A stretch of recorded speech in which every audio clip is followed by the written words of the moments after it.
Hi. Election dairy 2024కు స్వాగతం. ఈరోజు ఉమ్మడి నెల్లూరు జిల్లాలోని కోవూరు అసెంబ్లీ స్థానం గురించి విశ్లేషించుకుందాం. దీనికి ప్రధానంగా రెండు రాజకీయ కుటుంబాల మధ్య 3 దశాబ్దాలుగా ఉన్న వైరం కోవూరు అసెంబ్లీ స్థానంలో ఉంది. ఇది పోలంరెడ్డి కుటుంబానికిను నల్లపరెడ్డి కుటుంబానికి. పోలంరెడ్డి కుటుంబంలో పోలంరెడ్డి శ్రీనివాసులరెడ్డి గారు, నల్లపరెడ్డి కుటుంబంలో గతంలో నల్లపరెడ్డి శ్రీనివాసరెడ్డి గారు, ఇప్పుడు వచ్చేసి నల్లపరెడ్డి ప్రసన్న కుమార్ రెడ్డి గారు. నిజానికి కోవూరు శాసనసభ స్థానంలో గతంలో ఉద్దండులైన రాజకీయ నాయకులు ఉండేవారు. రేబాల దశరథరామరెడ్డి గారు కానివ్వండి, పెళ్లకూరు రామచంద్రారెడ్డి గారు కానివ్వండి, ఇలా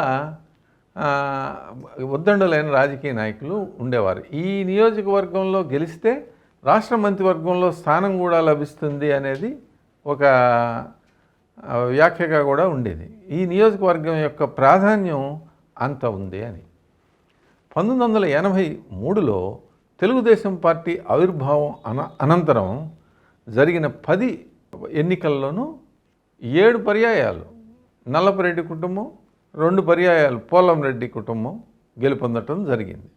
అయితే 1983లో నల్లపరెడ్డి శ్రీనివాసరెడ్డి గారు ఇండిపెండెంట్గా, అప్పటికే ఆయన ఒక విధమైన ఒప్పందం కూడా స్వర్గీయ నందమూరి తారక రామారావు గారు తెలుగుదేశం పార్టీ వ్యవస్థాపకుడితో చేసుకోవడం జరిగింది.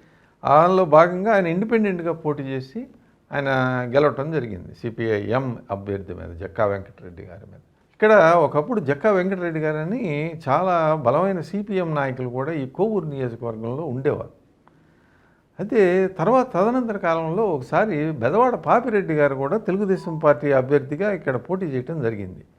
ఆ సమయంలో నల్లపరెడ్డి శ్రీనివాసరెడ్డి గారు బెదవాడ పాపిరెడ్డి గారి మీద కాంగ్రెస్, అంటే ఆయన 1989లో ఎన్టీ రామారావు గారితో విభేదించి కాంగ్రెస్లోకి తిరిగి వచ్చి అక్కడ కాంగ్రెస్ టికెట్ మీద మళ్ళీ ఆయన పోటీ చేయటం జరిగింది. ఆ సమయంలో ఆయన గెలుపొంది మళ్ళీ మినిస్టర్గా అయిన సందర్భాలను కూడా మనం చూసాం. తదనంతరం ఆయన కుమారుడు నల్లపరెడ్డి ప్రసన్న కుమార్ రెడ్డి గారు వరుసగా 2 పర్యాయాలు తెలుగుదేశం పార్టీ అభ్యర్థిగా గెలుపొందటం జరిగింది. అయితే 2004లో పోలంరెడ్డి శ్రీనివాసరెడ్డి గారు ఇందిరా కాంగ్రెస్ అభ్యర్థిగా నల్లపరెడ్డి ప్రసన్న కుమార్ రెడ్డి గారి మీద గెలుపొందారు. అంటే మెజారిటీ 7-8 వేల అత్యంత అల్ప మెజారిటీతో 400 పైచిలకు మెజారిటీతోటే ఆయన గెలుపొందటం జరిగింది. అయితే ప్రసన్న కుమార్ రెడ్డి గారు సుదీర్ఘకాలం తెలుగుదేశం పార్టీలో ఆయన పనిచేసిన సందర్భం ఉంది. తదనంతరం జరిగిన ఎన్నికల్లో ప్రసన్న కుమార్ రెడ్డి గారు గెలుపొందటం జరిగింది. 2009లో ప్రసన్న కుమార్ రెడ్డి గారు తెలుగుదేశం అభ్యర్థిగా గెలుపొందడం జరిగింది. అయితే వైసీపీ తదనంతర కాలంలో అప్పుడు కాంగ్రెస్ ప్రభుత్వం అధికారంలో ఉంది.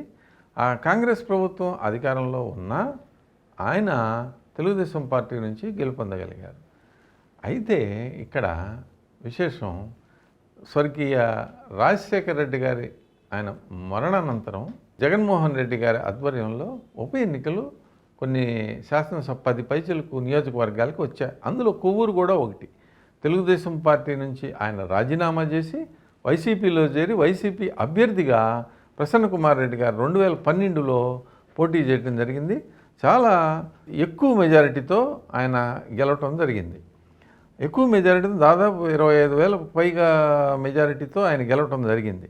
అయితే తర్వాత 2014లో జరిగిన అసెంబ్లీ ఎన్నికల్లో బీజేపీ తెలుగుదేశం కలిసి పోటీ చేయగా ఇక్కడ ఈ కొవ్వూరు నియోజకవర్గంలో పోలంరెడ్డి శ్రీనివాసరెడ్డి గారు తెలుగుదేశం పార్టీ అభ్యర్థిగా పోటీ చేస్తే, అంటే 2 సంవత్సరాల కాల వ్యవధిలోనే ఆ 25,000కు పైగా మెజారిటీని ఓవర్కమ్ చేసి పోలంరెడ్డి శ్రీనివాసరెడ్డి గారు నల్లపరెడ్డి ప్రసన్న కుమార్ రెడ్డి గారి మీద గెలుపొందటం జరిగింది. ఇది విశేషమైన విషయం.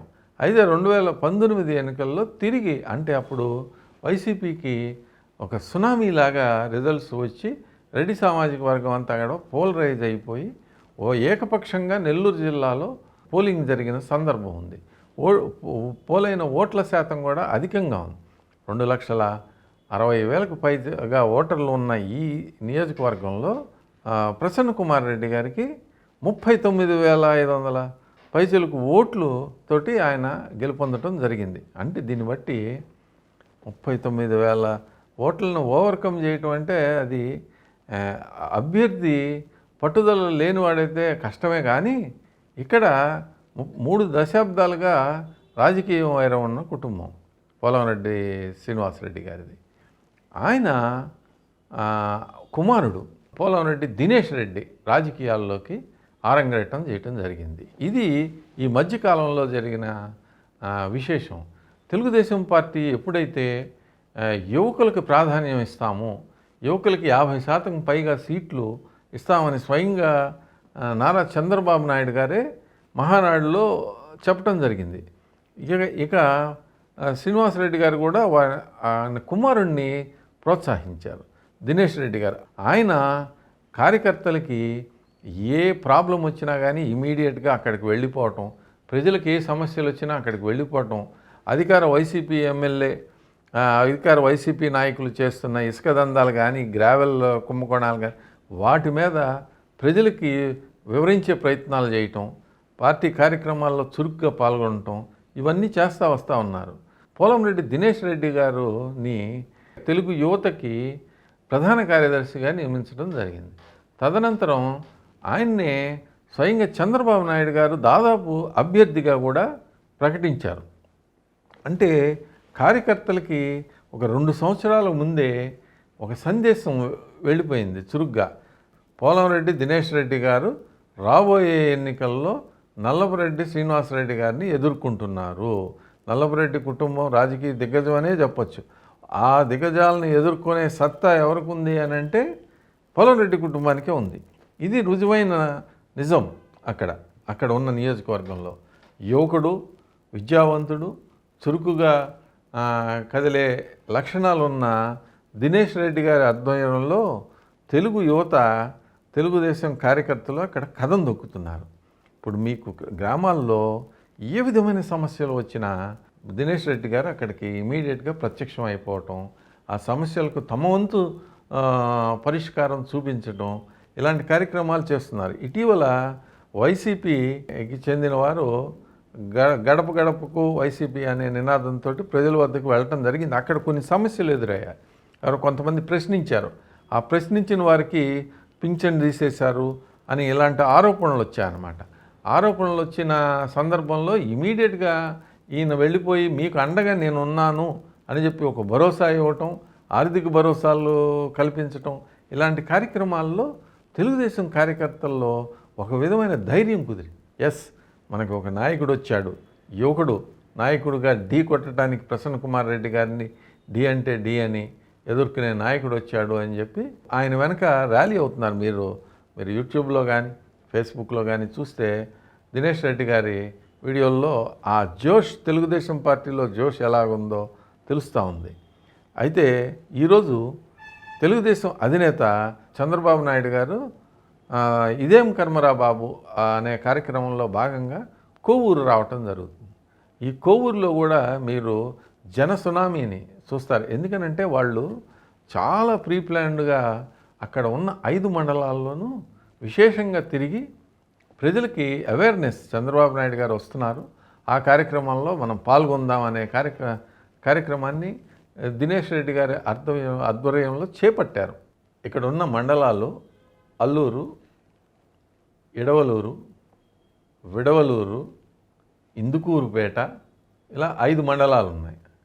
ఆ 5 మండలాల్లోనూ ఈసారి డి అంటే డి అనే పోటీ తెలుగుదేశం పార్టీ దినేష్ రెడ్డి గారి ఆధ్వర్యంలో ఇస్తుందని గట్టిగా వార్తలు వినిపిస్తూ ఉన్నాయి. ఇనీషియల్ ప్రిలిమినరీ సర్వేల్లో కూడా తెలుగుదేశం పార్టీ బాగా పుంజుకుంది. గతంలో జనసేన పార్టీకి కూడా ఈ నియోజకవర్గంలో 5,000 పైచలకు ఓట్లు వచ్చిన సందర్భం ఉంది. ఇది తెలుగుదేశం పార్టీకి ఎంతైనా ఉపయోగించే విషయమే. ఇక రాబోయే రోజుల్లో జనసేన తెలుగుదేశం పార్టీ కలిసి పోటీ చేస్తాయి అనే ఒక వాదన బలంగా వినిపిస్తున్న నేపథ్యంలో దినేష్ రెడ్డి గారి విజయావకాశాలు చంద్రబాబు గారి పర్యటనతో బాగా మెరుగయ్యాయని గట్టిగా చెప్పవచ్చు.